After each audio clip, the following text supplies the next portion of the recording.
Telefon je pač lahko samo tako pameten kot njegov lastnik in ker vemo, da sta pametna uporabnika, sta danes z nami v studiu Lenart in Matjaž. Živijo. Živijo. Na začetek trivijo. Nekje povprečen uporabnik naj bi 85krat na dan pogledal na telefon in da mi to nekako simboliziramo, bomo ob zvočnem signalu pogledali na telefon, ampak medtem se bomo kar pogovarjali. Najprej, kako izbrati najboljši telefon zase? Tisto klasično, najbolj pogosto vprašanje, kateri telefon ne kupim, tudi najtežje odgovorljivo. Na srečo so zdaj vsaj z razvojem pametni telefoni postali tako dobri, da tisti najdražji so res že praktično taki, da ni treba nobenih kompromisov sklepati. Tudi v te nižje cenovne razrede se pa toliko tehnologija že seli, da tudi tam je že zelo dober.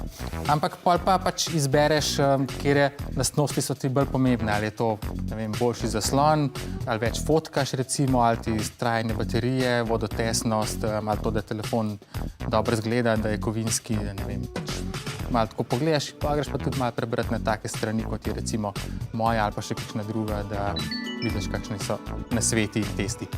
In da bi si olajšali življenje, imamo zdaj na pametnih telefonih aplikacije, nekatere so brezplačne, ampak mi vemo, da v resnici v življenju ni nič zastonj. Kako je torej z aplikacijami? Kaj damo mi v zameno za to, da jih uporabljamo? Zelo kratek odgovor vse. Razen, če ne obkljubimo kaj drugega, ampak aplikacije so tako. To, če so zastonj, to pomeni, da nekje nekdo, ki jo razvije, zasluži in večino aplikacij poskuša uporabljati naše podatke, navade in pa, recimo, to, da nas ves čas moti, ampak to je nalaž. Zaradi tega, ker držijo našo pozornost. Pred 2 letoma je avstrijski pravnik od Facebooka zahteval podatke, ki jih Facebook zbira o njem in takšen kup podatkov nekje je dobil. Zdaj, ko imamo še več aplikacij, recimo na svojem telefonu, kdo nas bolje pozna? Telefon, osebni računalnik ali naši prijatelji? Ti so zdaj skupaj povezani, tako da delajo malo tako zarotniško. Jaz mislim, da še zmeraj nas najbolj poznajo naši prijatelji, kar pomeni računalniku, recimo, nismo fajn. Ne vejo, da smo dobri po duši in podobno, ampak tako, kakor nas pa poznajo elektronske naprave, nas pa poznajo predvsem potrošniško. Vejo, kaj nas zanima, kje klikamo, kje se gibljamo, s kom se družimo in kaj enkrat vse te podatke damo skupaj iz računalnika, mobilnega telefona in še kompletne družabne mreže pač naših prijateljev, nas pa tisti, ki ima vse te podatke zbrane na enem mestu, lahko zelo dobro pozna. Katere naprave in aplikacije pa uporabljate tisti, ki ste se rodili potem, ko je svet že preživel strah pred milenijskim hroščem, pa v naslednji anketi? Svojega življenja se ne predstavljam brez mobilnega telefona, ker v bistvu imam vse na njemu. Je ena aplikacija, ki v bistvu ti omogoča, da ko se predvajajo pesmi, da ti lahko zraven prikaže besedilo. Socialna mreža Facebook, Snapchat, Instagram. Lahko dlje časa razmišljam, kaj moram napisati. Na telefonu imam budilko. Zato, ker poslušam metal in se sploh ne razume, kaj pojejo, zato potrebujem besedilo. Potem v šoli, če je res dolgočasna ura, tako posežem po telefonu. Uporabljam beležnico, da si pač zapišem maile, številke. Na telefonu nimam urnika in vseh teh zadev za tega, ker se pravzaprav ne bi niti znajdla iz telefona. Na listih ne zapišem, ker pač z listi imam slabe izkušnje. Zraven telefona seveda uporabljam tudi računalnik.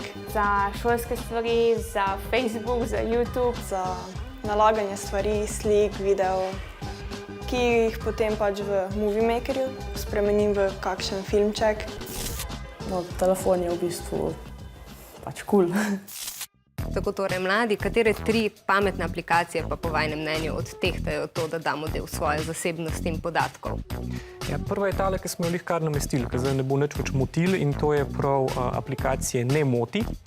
To je NoDisturb in podobne aplikacije, kjer lahko nastaviš, koliko časa niti telefon ne moti, da pač narediš nalogo, končaš svoje delo ali pa tudi greš spat.